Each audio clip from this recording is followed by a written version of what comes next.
Bonjour à tous, c'est Johan Hart. Aujourd'hui, on va faire une petite vidéo où je vais parler de mon avis personnel par rapport à 2026. Déjà, je vais commencer par vous dire bonne année, bonne santé, tout ça, et puis j'espère que cette année-là sera meilleure que 2025, parce que 2025, ça a été compliqué pour beaucoup de personnes. Donc voilà. Et avant de commencer à vous parler un peu de mon avis aussi, je vais vous parler un peu du dessin que je suis en train de faire actuellement. En fait, c'est un projet que j'ai en tête, que j'ai eu en tête il y a quelques jours.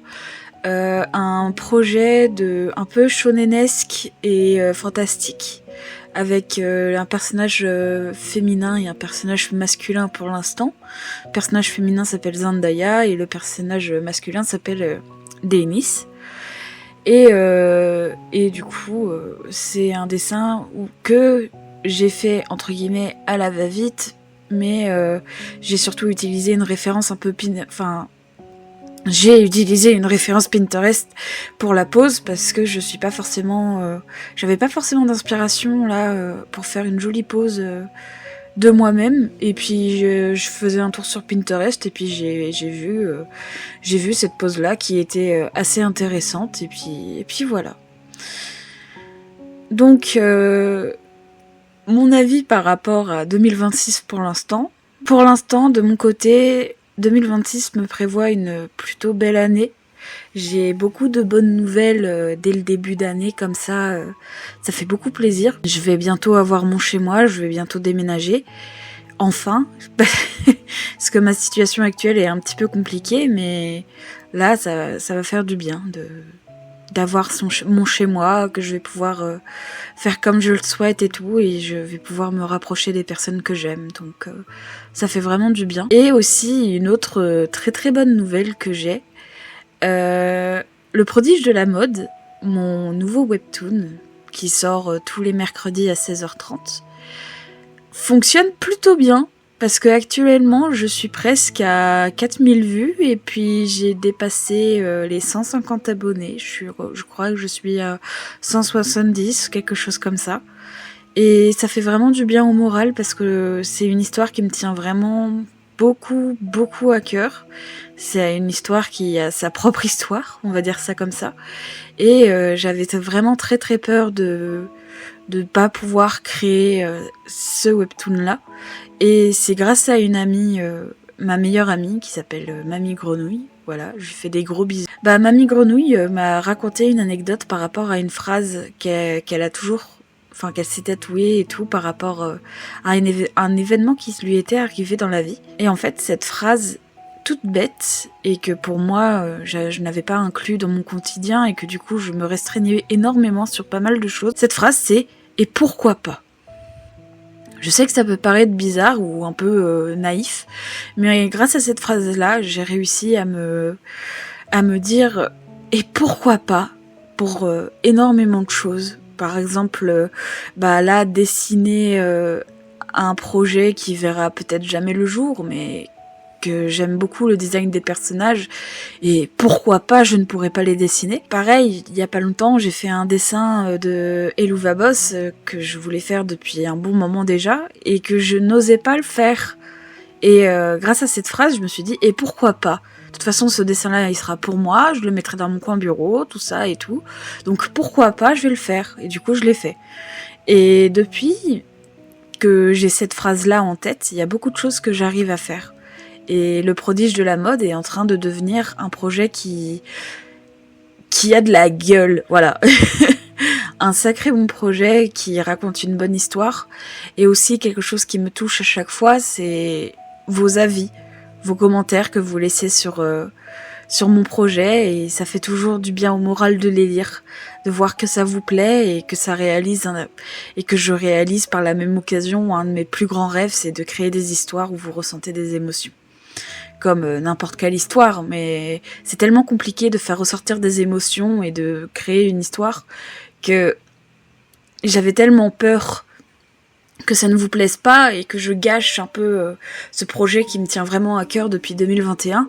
Et grâce à cette phrase du « et pourquoi pas », bah j'ai réussi à la sortir et tout ça c'est grâce à ma meilleure amie et puis aussi grâce à tous vos retours et ça me fait vraiment chaud au cœur à chaque fois de pouvoir les voir parce que vraiment ça fait vraiment un bien fou de voir vos avis, tout ça et je sais cette vidéo est un peu bizarre, un peu ouin ouin on va dire ça comme ça, mais j'avais besoin un peu de parler parce que j'aime beaucoup faire des vidéos et j'ai comme projet de sortir un peu plus de vidéos, un petit peu plus de vidéos.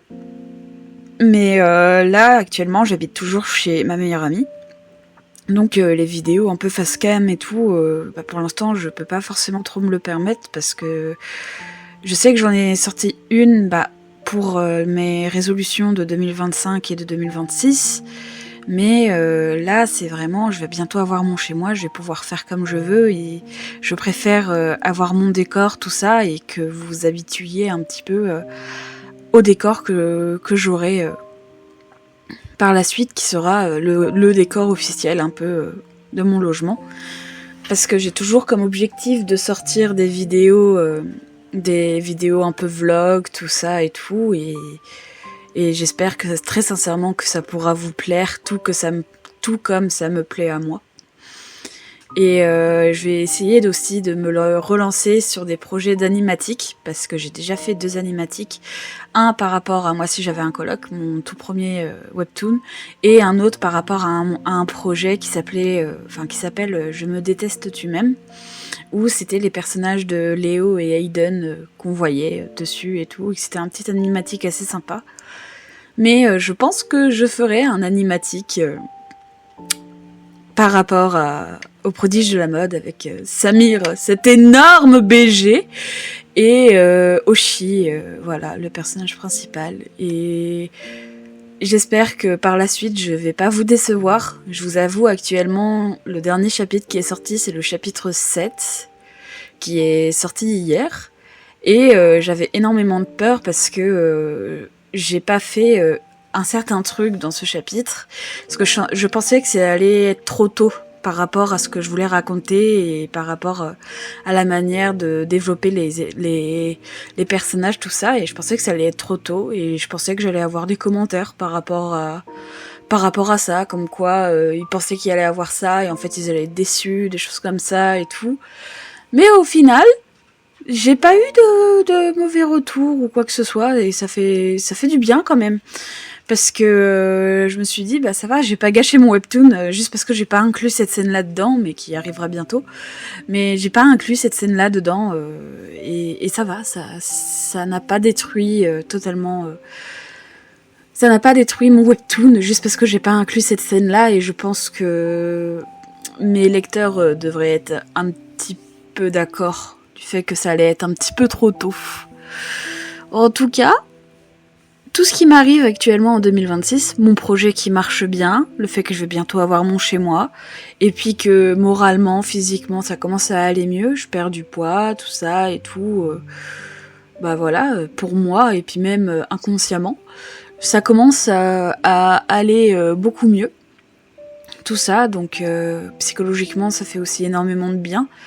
Et le fait que je vais pouvoir repartir de zéro aussi me fait énormément de bien. Donc voilà, j'espère que cette vidéo qui vous raconte un petit peu tout ce qui s'est passé en 2000, tout ce qui m'arrive actuellement en 2026 vous a plu. C'était Johan Hart. Tchuss!